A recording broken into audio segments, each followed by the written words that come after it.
नमस्कार दोस्तों चीन के वुहान शहर से निकलकर कोरोना वायरस ने पूरी दुनिया को अपनी चपेट में ले लिया है। दुनिया भर में अब तक 55 लाख से ज़्यादा लोग कोरोना से संक्रमित हो गए हैं। वहीं पर 3.5 लाख से ज़्यादा कोरोना पीड़ितों ने दम तोड़ दिया है।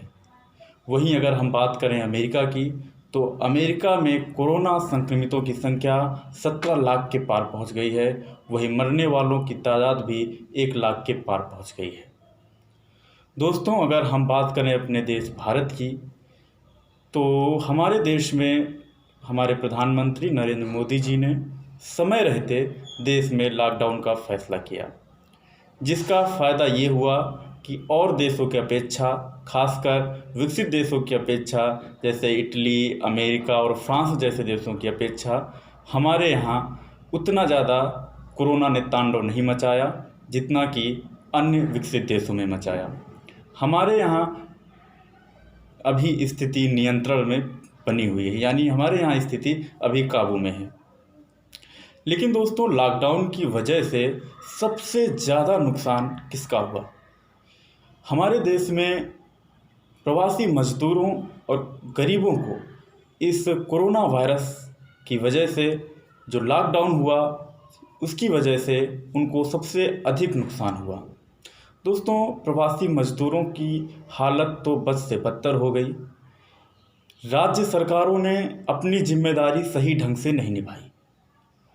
जैसा कि प्रधानमंत्री जी ने अपने संबोधन में कहा था कि जो जहाँ है वहीं रहे, लेकिन हमारे देश की राज्य सरकारों ने प्रवासी मजदूरों का ध्यान नहीं रखा और प्रवासी मजदूर घर से जहाँ पर भी वो रहते थे वहाँ से पैदल ही निकल पड़े। कुछ लोग पैदल निकल पड़े, कुछ लोग साइकिल से निकल पड़े, कुछ लोग ट्रकों में लदकर भूसे की तरह ट्रक में लदकर घरों के लिए निकल पड़े। पिछले कुछ समय में बहुत विचलित कर देने वाली तस्वीरें हम लोगों ने देखी, और ख़ासकर अभी 1-2 दिन पहले ही हमने देखा कि एक बच्चा बिहार के किसी रेलवे स्टेशन में एक बच्चा अपनी माँ का आंचल पल्लू से खेल रहा है। उसे नहीं मालूम है कि उसकी माँ अब इस दुनिया में नहीं है। उसकी माँ ने भूख, प्यास या बीमारी किसी भी वजह से दम तोड़ दिया रेलवे स्टेशन में, और वो नन्हा अबोध सा छोटा सा बच्चा अपनी माँ जो कि इस दुनिया में नहीं है उसकी मृत शरीर से खेल रहा है। तो वहीं पर जो श्रमिक स्पेशल ट्रेनें चलाई जा रही हैं उसमें भी कुछ लोगों की मृत्यु हो गई, और ख़ासकर सबसे ज़्यादा प्रभावित गरीब लोगों की हालत बद से बदतर होती जा रही है। दोस्तों, प्रवासी मजदूर जो कि रोज़ का कमाना और रोज़ का खाना जिनका होता था, कुछ लोगों की खबरें ऐसे भी आईं कि जिन लोगों ने घर से, जहाँ पर वो किराए पर रहते थे, वहाँ पर से वो अगर निकले अपने घर जाने के लिए, रास्ते में पुलिस ने उन्हें वापस भेज दिया, तो मकान मालिकों ने भी उन्हें घर में घुसने नहीं दिया। मकान मालिकों ने भी उनसे नाता तोड़ लिया, तो वहीं सरकार ने भी और प्रशासन ने भी उनकी उपेक्षा की। दोस्तों, इतनी भयावह तस्वीरें पिछले कुछ दिनों में आई, जैसे कि ट्रेन से कटकर कुछ प्रवासी मजदूरों की मृत्यु हो गई। उन्हें ये भान नहीं था, वो ट्रेन की पटरी के सहारे अपने घर को लौट रहे थे। क्यों लौट रहे थे? क्योंकि प्रशासन से डर था कि प्रशासन उन्हें वापस नहीं लौटने देगा। यानी अविश्वास का माहौल था शासन और प्रशासन में, जिसकी वजह से उनमें से कई लोगों की मृत्यु हो गई ट्रेन से कट करके, क्योंकि वो ट्रेन की पटरी पर सो रहे थे।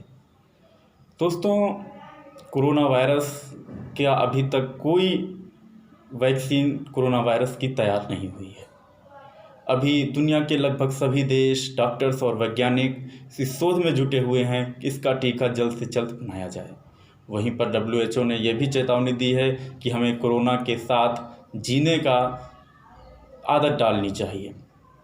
दोस्तों, लॉकडाउन की वजह से सारी तरह की आर्थिक गतिविधियां ठप पड़ी हुई हैं। कामगार अपने अपने घरों को लौट रहे हैं, लगभग अधिकतर लौट चुके हैं।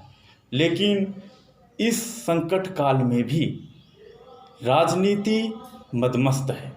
और देश की गरीब और प्रवासी मजदूर त्रस्त हैं। सरकारों को चाहिए कि आपस में सामंजस्य बिठा करके इन समस्याओं से लड़ने का कोई कारगर तरीका निकालें। दोस्तों, कुछ राज्य सरकारें बसों के लिए तैयार हैं, तो कुछ राज्य सरकारें सीमा में नाकाबंदी किए हुए हैं। कुछ हवाई यात्रा के लिए प्रतिबंधित कर रही हैं, तो कुछ ट्रेनों के लिए प्रतिबंधित कर रही हैं। इस तरह से देश का बहुत नुकसान हो रहा है, देश के लोगों को बहुत नुकसान हो रहा है और बहुत से निर्दोष लोगों की जान जा रही है। दोस्तों, अगर आपको ये वीडियो पसंद आया हो तो आप इसे लाइक कीजिए, शेयर कीजिए, सब्सक्राइब कीजिए और हाँ, कमेंट करना बिल्कुल भी ना भूलें। धन्यवाद।